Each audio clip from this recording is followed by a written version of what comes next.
반갑습니다. 네, 오늘 말씀의 제목이 만족과 함께 하나님을 다시 말해서 만족을 가지고 하나님을 따르라. 즉 하나님 안에서 만족하라 이 말입니다. 그런데 우선 그 만족이라는 게 영어로 contentment입니다. 적혀져 있죠, 별표에. 만족이 뭡니까? 어떤 세상적인 이득, 킹제임 성경에서는 이득을 개인이라고 합니다. 어떤 세상적인 개인, 세상적인 욕심에 대해서 집착을 멈추는 게 이게 만족입니다. 자신의 현 상황에 불평불만이 없는 게 만족입니다. 다시 말해 자기의 현 상황을 받아들이고 더 이상 욕심부리지 않는 게 만족이에요. 여러분, 만족이 없으니까, 만족을 못하니까 불평불만이 쏟아지고 다툼과 분쟁이 발생하고 시기, 질투가 나오게 되는 거죠. 이 만족, 컨텐트먼트의 1차적인 의미는 어떤 세상적인 개인으로부터 더 하는 그런 것으로부터 나를 분리하는 것. 그게 만족입니다. 세상은 끊임없이 더 가져야 행복하다라고 유혹을 하죠. 그러면서 여러분과 저를 세상의 가치관에 묶어두잖아요. 하지만 이 만족 컨텐트먼트는 그런 쇠사슬을 칼로 잘라버리는 그런 행위가 만족입니다.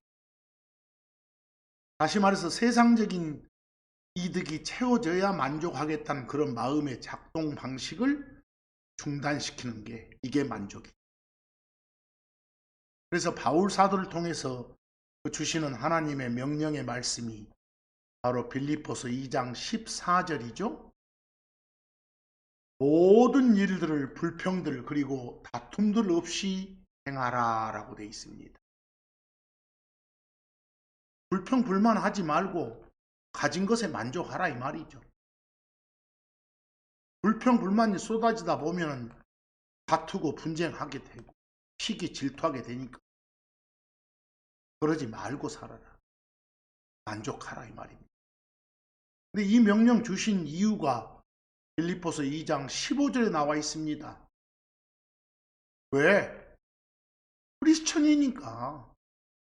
이것은 너희가 구부러지고 비뚤어진 민족 가운데서 흠없고 무해하며 책망 없는 하나님의 아들들이 되어서 그들 속에서 너희가 세상의 빛들로 빛나기 위함이라.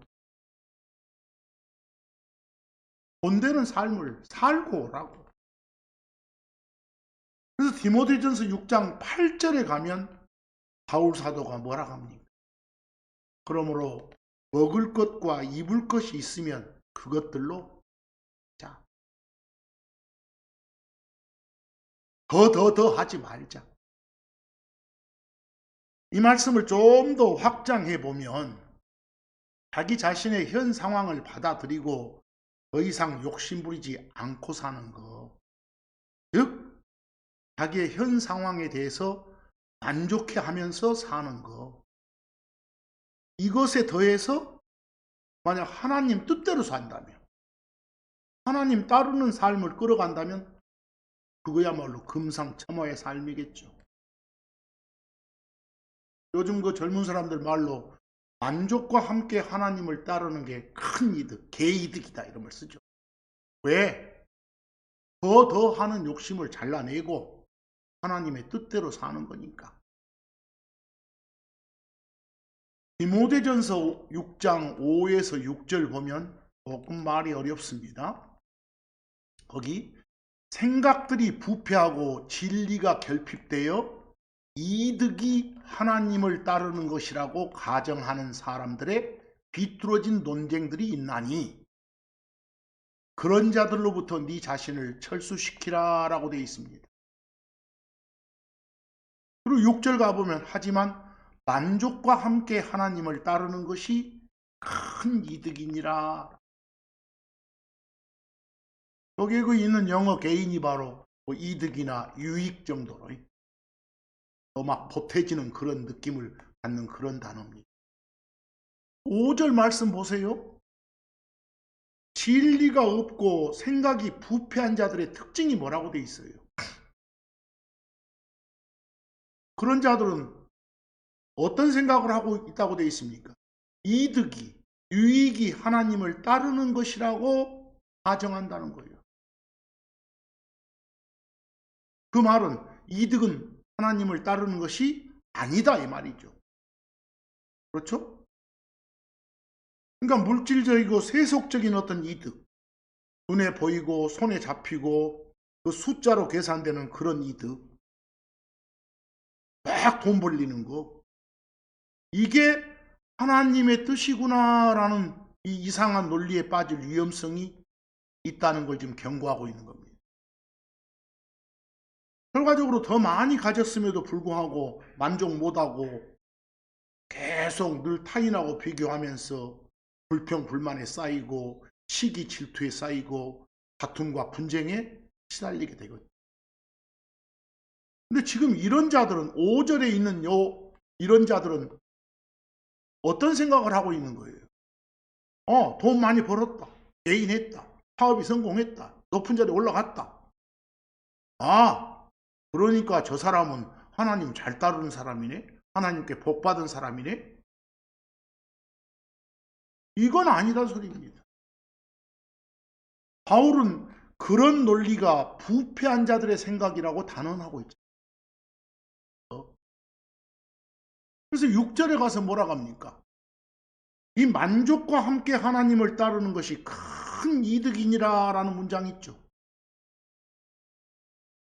여기서 그 이득이란 단어 개인에다가 위대하고 크다란 느낌의 영어 그레이스를 붙여놨어요. 이것은 어떤 물질을 초월한 그런 부요함을 말하죠. 결국 만족과 함께 하나님을 따르는 것이 큰 이득이니라 라는 이 문장이 도달하는 결론은 뭡니까? 쉬운 말로 하면 만족하는 것이야말로 진정으로 남는 장사다 이 말이에요. 세상적 개인을, 세상적 이득을 쫓는 자는 아무리 가져도 늘 갈급함 속에 살잖아요. 만족 못하고 남 가진 것에 배 아파하고. 하지만 세상 욕심을 잘라내고 하나님께 고정된 사람은 외부 상황과 상관없이 이미 모든 것을 가진 그런 큰 유익의 상태에 도달해 있다는 거예요. 이 6절 말씀은 뭐예요? 세상적 개인에 대한 집착을 잘라내고 하나님을 따르는 게 진정한 이득이다. 그게 개이득이다. 세상 욕심을 잘라낸 자리에다가 하나님을 채우는 삶이야말로 바로 성경이 말하는 여러분과 제가 누릴 수 있는 가장 수지 맞는 장사다 이 말이에요. 우리는 맨날 불평 불만 쏟아내고 화내잖아요. 언제 그래요? 언제 그렇습니까? 내게 있어야 될 이득이 차단됐거나 손해봤어요. 그럴 때 불평 불만 쏟아내고 시기 질투하고 화내고 하잖아요. 하지만 어째요? 욕심을 비우고 그 자리에다가 하나님의 성품을 채운 다음에 자기 상황에 만족하면서 하나님을 따르는 사람은 이미 하나님의 성품으로 채워져 가지고 배부르기 때문에 세상적인 이득이 오고 가는 것에 대해서 일희일비하지 않아요. 그러니까 당연히 불평 불만하지 않아요. 화내지 않아요. 시기 질투하지 않아요. 결국 이 말씀은 세상이 주는 그런 이득으로부터 자기 자신을 분리시키고 거룩이죠. 하나님만으로 만족하는 삶을 택하라 이 말이에요. 그것이 바로 우리 성도가 누릴 수 있는 가장 위대한, 그레이트한 그런 개인 아니겠냐 말입니다. 여러분 세상 사람들은 막 더하는 거, 보태는 거, 어떤 물질, 부나 명예의 증가, 성공, 이것만을 그들은 개인 이득이라고 생각하지만 성경은 뭐라게요? 그런 생각, 그런 세상적 개인, 세상적 욕심을 잘라낸 빈자리에다가 하나님의 성품을 채우는 것이야말로 진짜 이득이다. 이렇게 말하고 있습니다. 결국 핵심은 어디에서 만족을 찾을 것인가 이 문제예요. 어떤 세상적인 어떤 더함에서 개인에서 찾지 말고 하나님 안에서의 만족으로 자신을 하나님께 구별시켜라 라는 것이 지금 바울의 간곡한 권면입니다. 그럼 참고적으로 제가 별표에 그 가들리니스란 명사하고 또 형용사 또는 부사로 쓰이는 가들리하고를 적어놨습니다. 근데 대부분 이것들 번역할 때 많은 번역서에서 경건이란 말을 많이 쓰죠. 근데 여러분 경건이라는 이 말, 경건이라는 표현은 어떤 우리 사람들의 엄숙함, 정숙함에 초점이 맞춰져 있어서 이 단어들 속에 들어있는 하나님이라는 god라는 어근이 가진 강한 생명력과 성품을 담아내지 못해요. 그 표현 자체가. 경건 그러면 우리 사람이 주체가 돼가지고 하나님을 향해서 갖는 자세에 초점이 맞춰져 있어요. 그러나 성경이 말하는 가들리니스나 가들리는 하나님의 성품이 주체가 되는 거예요. 여러분 경건 그러면 어째요? 흔히 조용하고 엄숙한 그런 분위기를 떠올리게 하잖아요.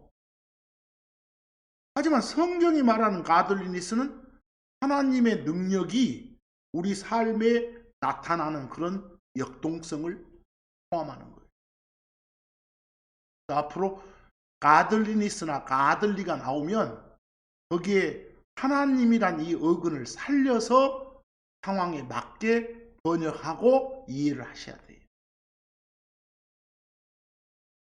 경건 이런 표현 쓰지 마시고요. 여기 디모데전서 3장 16절 한번 참고로 봐볼까요? 그리고 논쟁의 여지 없이 하나님의 속성에 대해 계시된 미스터리는 위대하도다. 하나님의 속성, 하나님의 성품에 대해서 하나님이 알려줘서 알게 된 미스터리, 진리. 그거 위대하다는 거. 거기 번역할 때 경건의 신비 이러지 마시고. 정말 잘 모르고 있잖아요. 하나님의 속성에 대한 미스터리. 알려줘서 알게 된 미스터리, 진리가 뭡니까? 하나님의 속성에 대해서, 하나님의 성품에 대해서. 하나님께서 육체로 나타나셨죠. 사람으로 오셨잖아요. 이거 성경에 이렇게 기록이 안 돼 있으면 말도 안 되는 소리라고 이렇게 하겠잖아요. 진리잖아요. 그 다음 성령님 안에서 의롭다함을 얻으셨잖아요. 그리고 천사들한테 보이셨고 이방인들에게 선포되셨으며 세상 속에서 믿어지셨고 영광 가운데로 올려져 영접을 받으셨니 하늘로 올라가셨잖아요. 승천하셔. 부활 승천. 십자가 고난 겪으시고.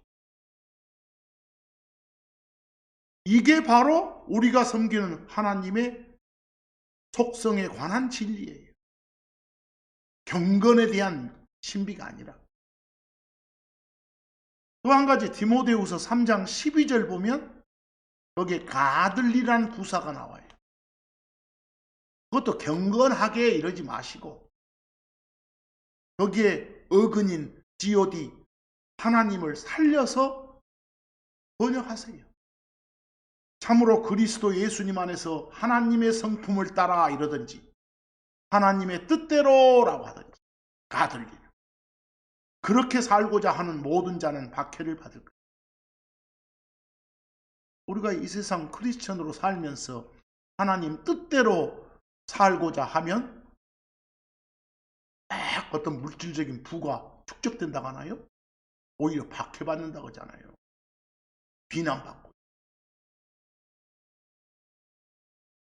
고린도후서 7장 10절을 봅니다. 하나님께 속한 슬픔 그려졌어요. 슬픔이 영어로 sorrow죠. godly sorrow. 근데 이것하고 비교되는 말이 저 뒤에 보면 세상에 대한 슬픔도 나와. 여기는 제가 지금 번역이 빠졌습니다만은 세상에 대한 슬픔. 여러분들 고린도후서 7장 10절의 문맥적 배경은 바울이 고린도 교회에 보낸 그 편지가 있었어요. 눈물의 편지라고 해요. 그 이후에 고린도 교인들이 죄를 깨닫고 근심하면서 회개한 그런 사건을 배경으로 하고 있어요. 거기서 제가 경건한 슬픔이 아니라 하나님께 속한 슬픔 이렇게 해놨죠. 이건 단순히 어떤 감정적인 후회가 아니라 고린도 교인들이 자기 자신의 죄가 거룩하신 그 하나님과의 관계를 손상시켰음을 깨닫고 아파하는 그런 마음을 하나님께 속한 슬픔을 했어요. 그런 슬픔을 갖는 자들은 지옥에 갈까 봐서 두려워하는 그런 마음을 갖는단 말이 아니라 하나님께로 마음을 돌이키는 어떤 구체적인 행동인 회개를 가져오겠죠. 그리고 이 구절에서 말한 구원은 크리스천으로, 지금 교인들을 상대로 하고 있으니까 크리스천으로서의 어떤 성화된 과정으로서의 구원으로 보는 게 타당해요. 그리고 이 구절은 1차적인 수신자와 상황을 볼 때 하나님을 믿는 자가 자기 삶 속에서 죄를 처리하고 하나님과의 관계를 회복하며 인격이 변화돼가는 그런 성화의 과정을 강조하고 있다고 볼 수 있어요. 아까 오늘 말씀 제목 뭐였어요? 만족과 함께 하나님을 따르라. 저 포함해서 주변에 많은 사람들이 저마다 불평을 쏟아내고 불만 품고 투덜대면서 매일매일을 살아가는 것 같아요. 그런데 그 불평, 불만, 투덜거림의 대상이 자기가 처한 상황일 수도 있고 자기 주변의 형제 자매들일 수도 있고 자기가 속한 단체일 수도 있고 더 나아가서 자기가 몸담고 있는 이 현 세상의 어떤 정치, 사회, 언론일 수도 있죠. 그 대상이 무엇이든 간에 뭔가에 만족을 하지 못하고 하나님의 은혜에 감사하지 못하고 사는 데서 파생되는 게 바로 불평불만 아닙니까? 왜 투덜댄다고요? 만족을 못하고. 여러분, 구약이나 신약이나 이 하나님의 백성들이 끊임없이 불평불만을 쏟아낸다는 것은 전부 다 이 원인이 뭐예요? 현재 하나님께서 자신에게 주신 모든 상황에 만족하지 못하기 때문이에요. 불평 쏟아내고 불만 품는 이유 중에 가장 큰 이유가 만족할 줄 모르기 때문이에요. 가진 것에, 주어진 것에 만족하지 못하고 더, 조금만 더 이걸 외치니까 게인 이걸 외치니까 모두가 저마다 불만이 있죠. 조금만 더 컸으면, 내가 조금만 돈이 더 있었으면, 조금만 내가 더 똑똑했으면, 내가 조금만 더 예뻤으면 인생이 달라졌을 때. 이런 식으로 이런저런 불만이 없는 자가 거의 없을 정도예요. 근데 전도서 1장 8절에서 뭐라고 하십니까? 하나님께 눈은 보는 것으로 만족하지 아니하느니라. 또한 귀도 듣는 것으로 가득 채워지지 아니하느니라. 이게 인간의 성품이라는 거예요. 그러니까 자꾸 하나님의 뜻과는 정반대쪽으로 가겠잖아요. 그러지 말라는 거예요. 거기 보니까 눈은 보는 것으로 만족하지 못해. 사람들 어째요? 내가 한 번만 봤으면 죽어도 소원이 없겠네. 그런 사람도 막상 그것을 보게 되면 만족하나요? 만족 못. 세상 어떤 노인 양반이 저 아이든 저 아들놈 노총각으로 늙어 죽는 걸 보면, 늙어가는 걸 보면서 저놈이 장가 가는 것만 보고 죽어도 소원이 없다.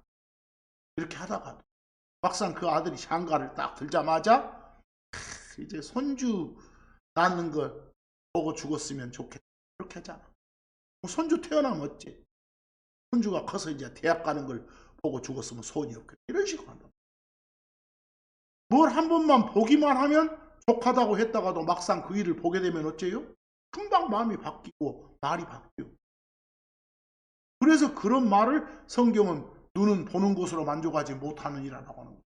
듣는 건 어째? 저 하늘에서 나오는 주 하나님의 음성을 듣고 싶어도 그걸 듣는다 해도 귀는 그것으로 채워지지 않는다는 거예요. 그래서 오늘 명령의 말씀이 만족과 함께 하나님을 따르라는. 사람은 자신의 소유물 재물로 만족하지 못하죠. 흡족함을 느끼지 못하잖아요. 만족이란 말 자체가 모자람 없이 아주 넉넉한 거니까. 전도서 5장 10절도 그런 말을 하고 있어요. 은을 사랑하는 자는 은으로 만족하지 못하리. 또한 풍요를 사랑하는 자도 증가로 늘어난 것. gain, increase 그러하리라. 이것 또한 헛되도 하거든. 은을 사랑하는 자는 은을 가진 것으로 기뻐하고 만족해야 정상인데 은으로 만족하지 못한다는 거예요. 은이 없을 때는 그걸 간절히 원했고 그것만 있으면 소원이 없을 것 같았는데 막상 가져보면 또 만족을 못한다는 거예요. 바로 이런 데서 뭐가 나와? 불평불만이 딱 들고 시기 질투가 생기고 화내고 진노하게 돼.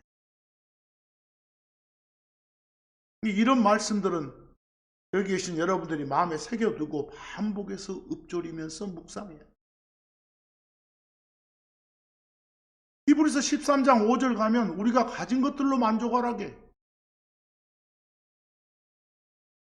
현재 가지고 있는 것에 만족하라고.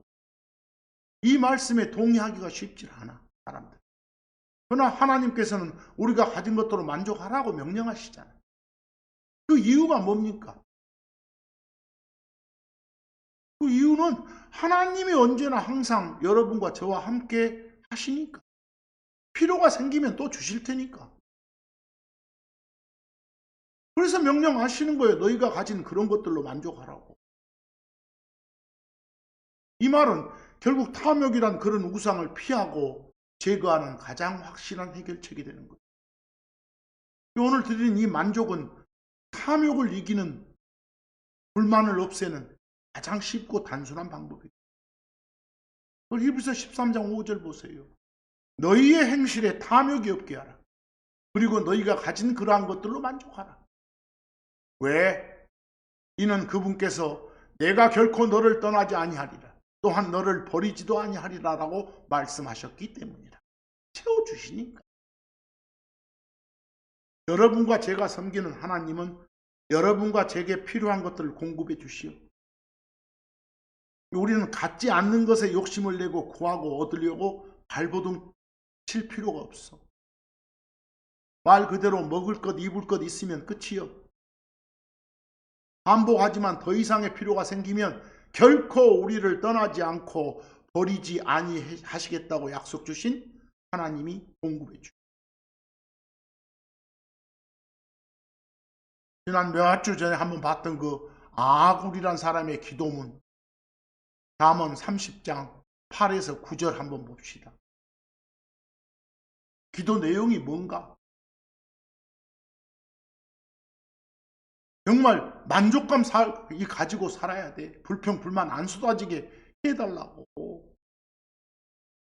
헛된 것과 거짓말들을 제게서 멀리 치워주소서. 제게 가난도 부도 주지 마소서. 제 형편에 맞는 음식으로 저를 먹이소서. 만약에 형편 이상으로 막 부가 쌓여. 그러면 제가 배불러서 당신을 부인하며 주가 누구냐고 말하지 않도록. 또는 너무 가난하다고 해봐. 또는 제가 가난하여 도둑질하면서 제 하나님의 이름을 헛되이 취하지 않도록 하소서요. 가진 것에 만족하고 살란 소리. 이 바울이 고린도 교인들한테 보낸 편지 고린도전서 10장을 보면요. 이 구약의 이스라엘 백성들이 저질렀던 여러 가지 악행을 보여주면서 크리스천이요, 신약 크리스천인 여러분과 저한테 그걸 본보기 삼아서 신앙생활을 하라. 그 애들이 범했던 그런 악행처럼 유사한 악행을 범하지 말라라고 주의를 주는 부분. 고린도전서 10장에 저 이집트에서 구출받은 그 이스라엘 백성들 광야에서 그 하나님이 행하신 전능하심과 행하신 기적들을 직접 봤어요. 그런데도 불구하고 그들은 어쨌어요? 이집트에서 막 이렇게 구출받은 그 뭐로 나를 우리 데려왔냐, 거기서 그냥 좀 고난 받으면서 살라고 놔두지. 라는 불평불만이 있어요. 이것들 뭐 때문에? 만족하자, 만족하라, 이 말씀을 안 받아들이니 거기 고린도전서 10장 10절 또한 그들 중에 일부 역시 불평하여 그 파멸자에게 멸망당했던 것과는 달리, 구약 백성들은 이랬지만 그것과는 달리 너희는, 우리한테 말하고 있어, 너희는 또한 불평하지 말라. 그게 출애굽기 참고로 17장 1에서 3절에 나온 내용을 지금 인용하는 거예요. 출애굽기 17장 1에서 3절 보세요. 그리고 이스라엘 자녀들의 온 회중이 주의 명령에 따라 자기들의 여정대로 신광야에서 이동하여 르비딤의 장막을 쳤더라. 르비딤이란 지역에 딱 가니까 그런데 백성들이 마실 물이 없었더라. 불평 불만 쏟아지겠죠. 하나님께서는 다 준비해 두셨어.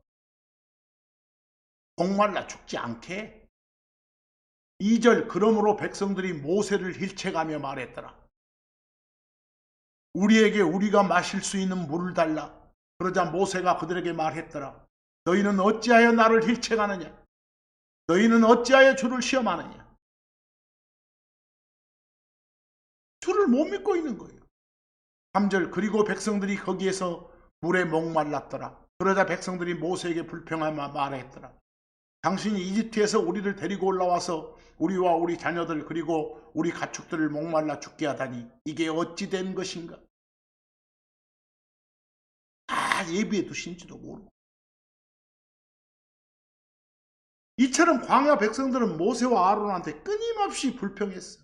먹을 게 없다, 물이 없다, 뭐 고기 먹고 싶다, 별 등등. 40년 광야 생활이 날마다 이들은 불평의 연속이었어. 근데 하나님께서는 당신이 택하신 백성들로부터 제일 듣기 싫어하는 것 중에 하나가 불평불만이에요.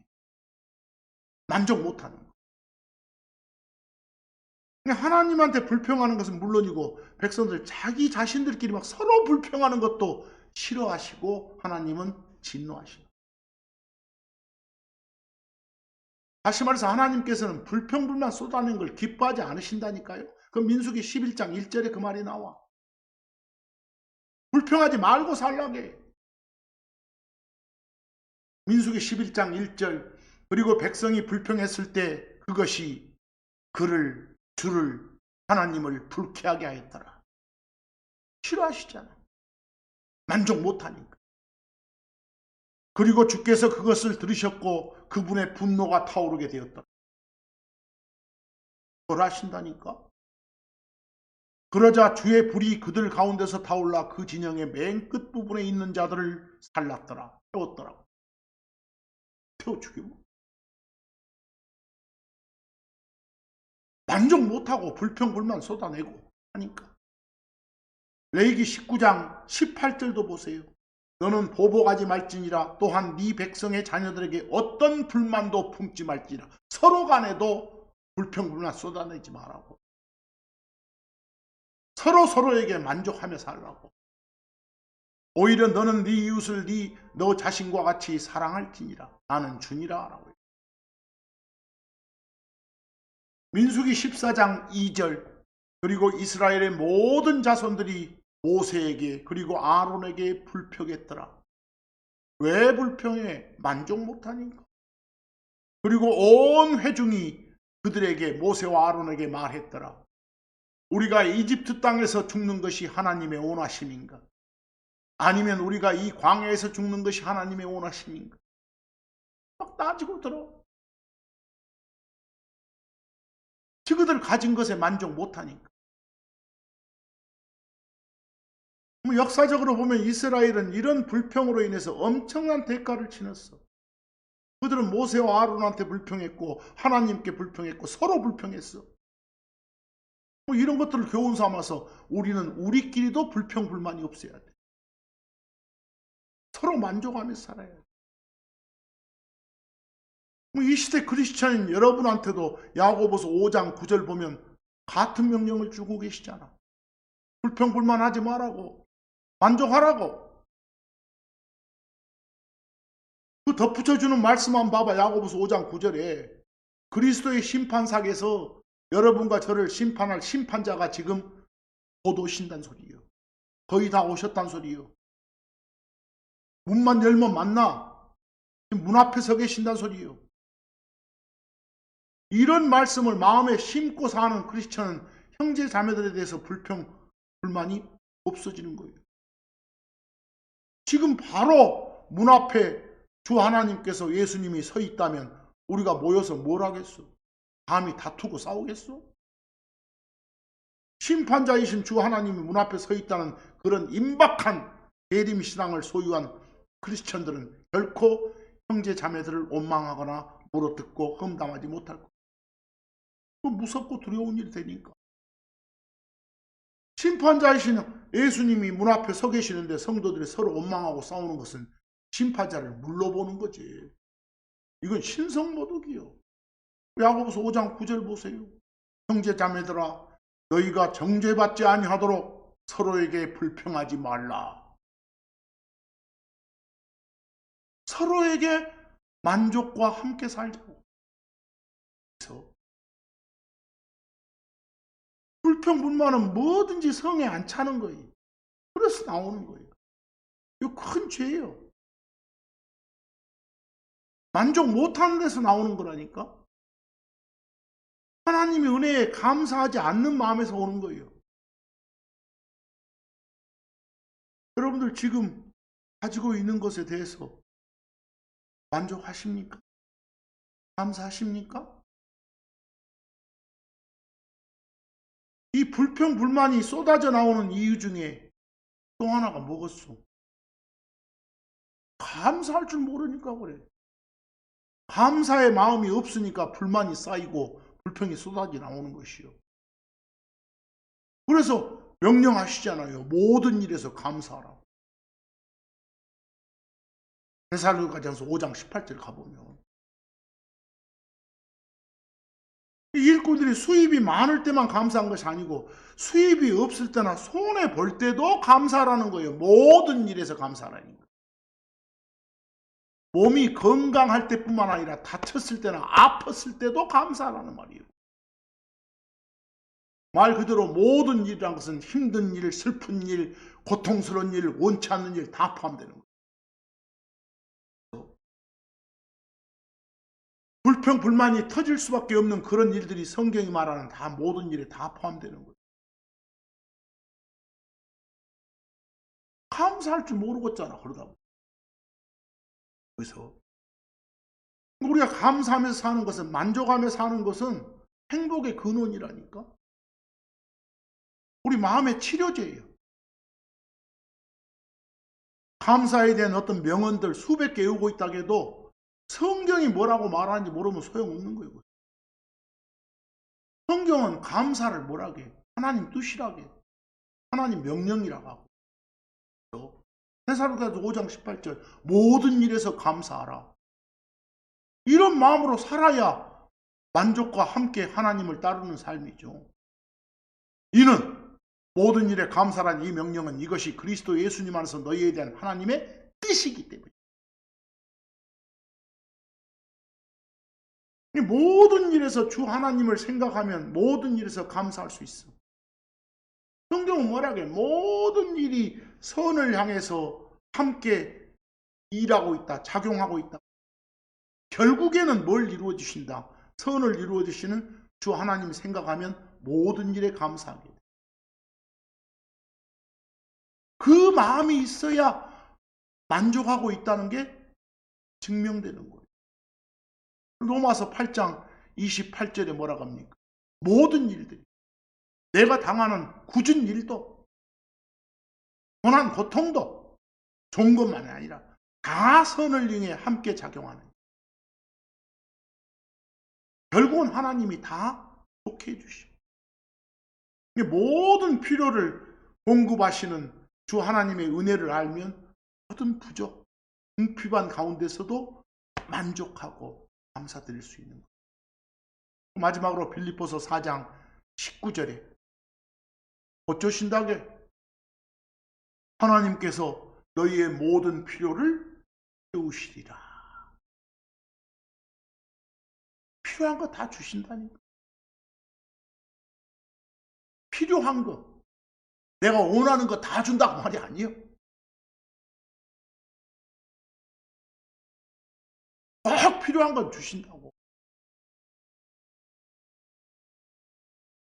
오늘 드린 말씀은 우리가 매사에 불평 불만 없이 정말 만족과 함께 하나님의 은혜에 감사하면서 살자는 거예요.